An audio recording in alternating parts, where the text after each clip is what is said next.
I was on The Biggest Loser. Let's talk about it. Now, right now, Biggest Loser, there's a little documentary on Netflix. It happens to be the #1 documentary in the entire country on Netflix right now, and it is about The Biggest Loser and the journey that very collective group had.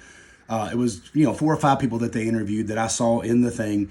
I don't discount their journey. Their journey was their journey. My journey was my journey. Everybody's journey is different. When you go on that show, the season might be completely different. They might have saw some things the year before that they thought, man, that didn't really work out too well, or man, that wasn't the best idea for these people. Or they might have said, hey, that caused a lot of drama and that was cool. Let's push that some more. So that being said, it's a TV show, guys. And if you went on a TV show and you expected them not to make TV, I don't know what to tell you. But I will say this. I respect your journey. I respect what you went through. For me, before I went on Biggest Loser, I was laying in a hospital bed, 500 pounds, about to lose my leg to diabetes. I was not in a good place. I was blessed to get to go on the show. I was blessed to get a call from my friend Dana DeSilvio, who was on the very first season, that said, Vinny, they're auditioning people here. I want to send you a front of the line pass. I got that opportunity. I got to meet Hannah Curley. When I met Hannah, kind of gave her this little, like, hey, could you put in a good word for me? We're from close to the same place. We both live in Nashville. And she did that. And her husband, Pate, has become a longtime friend of mine as well. And he was a trainer for me when I was on the show. And actually, before I went on the show, we trained together some. That being said, everybody's situation is different. The way that people react to certain things is different. I in no way want to say that my journey reflects somebody else's journey. My journey is my journey, like I said earlier. But I do want to tell you my side of the story and my deal.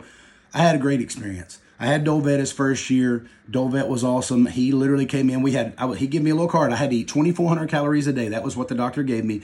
I ate those 2,400 calories a day. I never went away from it except for one day, which was the first day that I went to Bob's team. And Bob told me, and he gave me the option. He didn't say, hey, you got to do this. He said, hey, here's a secret sauce. Here's how you can win the show. Vinny, you have the most weight to lose and, the most fat to lose anyways.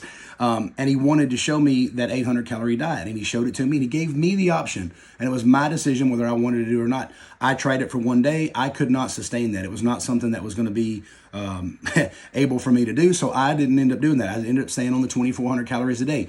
During the show, I actually gained 11 pounds of lean muscle mass in those 6 months. Now I know there's probably somebody watching this video, it's impossible to gain that when you're in a calorie deficit. Well, go talk to Dr. Ezing. I don't know what to tell you. When I got my labs back, when I got my results back, which were done on Hydexa scans, and I mean, they spent thousands and thousands and thousands of dollars checking us out, doing our blood work, running us through Hydexa scans, running us through bod pods, doing all these different things that they did to make sure we were healthy, that we were safe, that we were healthy enough to even be on the show. There were people that, on our season, Phil Margera, Bam's dad, was actually one of the people that auditioned and potentially was going to be on our season. And because they didn't believe that his heart was going to hold up through that, they didn't bring him on the season.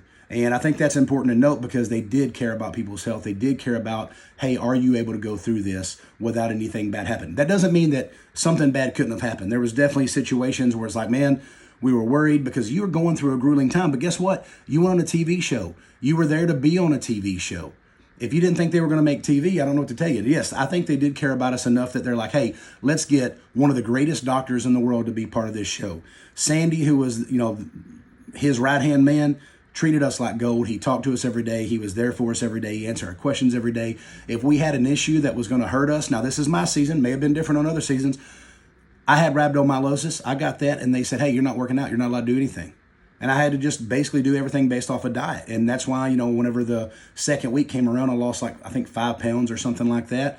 And a lot of these other guys were still losing double digits and they were the bigger guys. Well, I had rhabdomyolysis. I wasn't even allowed to work out. I had to literally I could walk a little bit and I had to sit around and just make sure my diet was on point. There was a dietitian, a nutritionist that kind of told us exactly what we needed to do, how everything would work in the body. They gave us educational pieces. There was a psychiatrist named Dr. Hogan, Chris Hogan, if you want to look him up. I called him Hulk. He was there for us if we ever had something where we really needed help on that. And I went through that because I had an emotional upbringing before the show, and there was a lot of things I had to face. I had to give forgiveness to my mom and a lot of these other things that I had not done that I had to learn. And he actually walked me through those things and gave me and my mom a great relationship that we still have now 14 years after the show, probably the best relationship that we've ever had because we did have that psychiatrist. So on the show, they're like, oh, they didn't have a psychiatrist. It was just the trainers. I will say this. Bob helped me emotionally. Dolvet helped me emotionally on a level that I can't even explain. We're still friends to this day. We still hang out. Whenever I go to LA, we still chat on the phone. We still send each other, goofy videos and pictures, and we still have a great friendship. All the friends I met on the show, all the people that were on my team, everybody that was on our show, we get along great with everybody. I think we had one of those seasons where it wasn't super dramatic. We had a couple little spots where we all got a little bit mad at each other. I had a moment where I got mad at one of the other contestants, and I voiced my opinion, and I wish I hadn't. I wish that I hadn't done that because I was upset and I let my emotions get the best of me, and I never want to cause negative in somebody's life. But that being said, my experience was great overall. I beat diabetes. I had kidney issues. I had triglycerides. My triglycerides, I can't remember what they were. I had fat running through my veins. I was type 2 diabetic. My blood sugar was over 500. And I was just, my A1C, I can't remember what it was, something through the roof. Now my A1C since the show has not been back over 5.1, which is insane to think that. And last time I got it checked, I think it was actually 4.9. So those things worked out great for me. I had a great experience overall. Yes, it was hard. Yes, it was grueling. Yes, it put us to the test. I was so sore. I literally, John, that was on our season, whenever he was my roommate, when we first got there, he literally had to hold my hands to set me down on the toilet. So it was an experience, you know. Now, it was TV. I understood that going in, but from my life experience, I was signed by Toby Keith whenever I was 22 years old. I toured with him.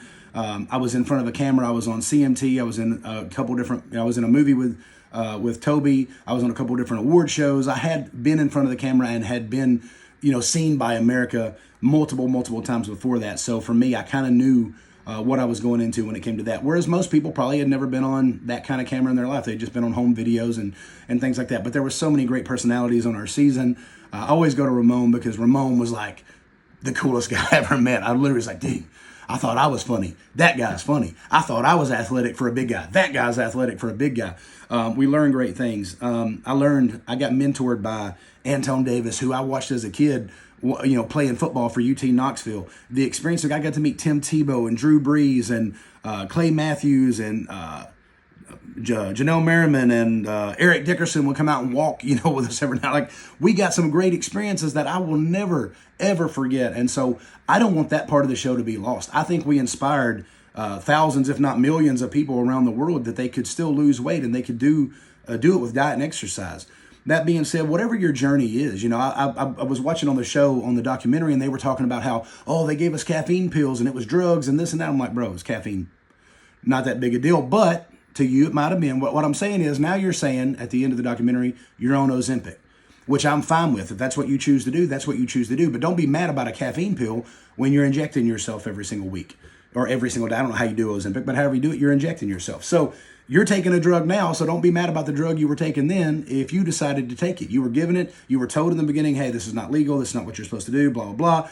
If a trainer came to you and said, go do it, I understand, going that route. I started to do it with Bob, and I decided not to because I knew it wasn't going to be right for me in the long run. So that being said, we're all big boys and big girls. We made some decisions. I'm not saying that emotional decisions didn't happen, that people were scared or they felt like they were fighting for the money or any of those other things, because I don't ever want to put my feelings onto somebody else's feelings. I know they had their own path, and I love everybody that I've met from Biggest Loser, everybody that I've got to experience, spend time with. They have their own story, their own set of, things that happened to them in their life, and I don't ever want to take that for granted. So I have nothing but love for everybody from the show. Todd Lubin was my executive producer on the year that I was on there. He was great. Me and him have, had a couple chats since then. I don't know if I ever got to meet the guys that created it, JD Roth and those dudes. I might have one time. I do think they might have reached out to me, or I might have had a little quip, back and forth with them online at some point. But I felt like they truly cared about us. I felt like we had the greatest doctor in the world, one of the most intelligent people I've ever met.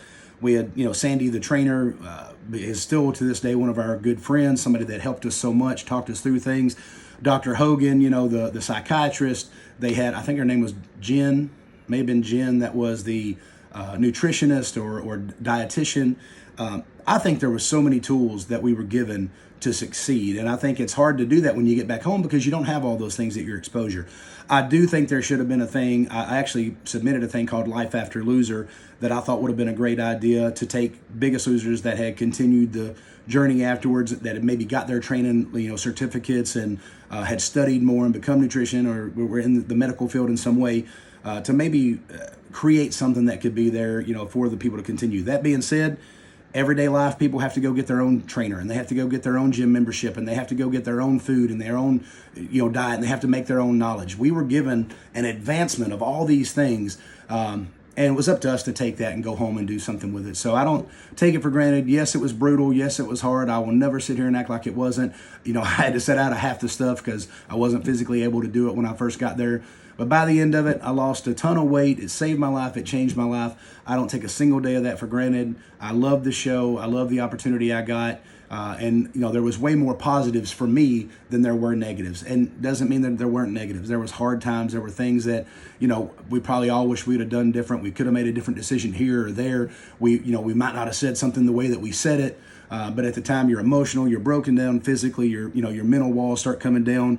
You start facing the traumas that you went through as a kid. So that being said, I'm giving you the opinion or the story that nobody asked for, and I don't think anybody's asked me except for maybe one or two people might have sent me a message and asked me for that.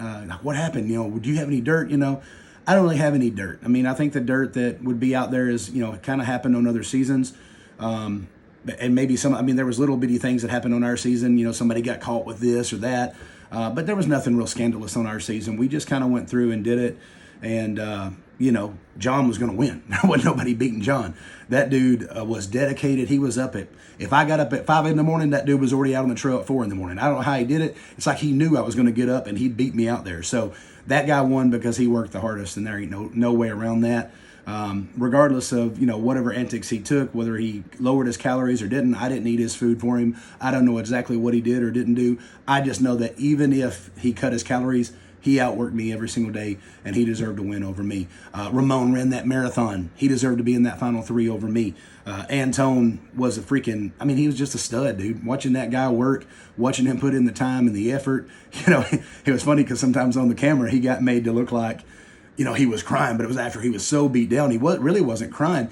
He was more upset at himself because he wasn't the athlete at that point in time that he used to be. But by the end of the show, that dude was in some shape, man. And he was strong and he was confident. And man, I looked up to him so much. I have lifelong friends from the show.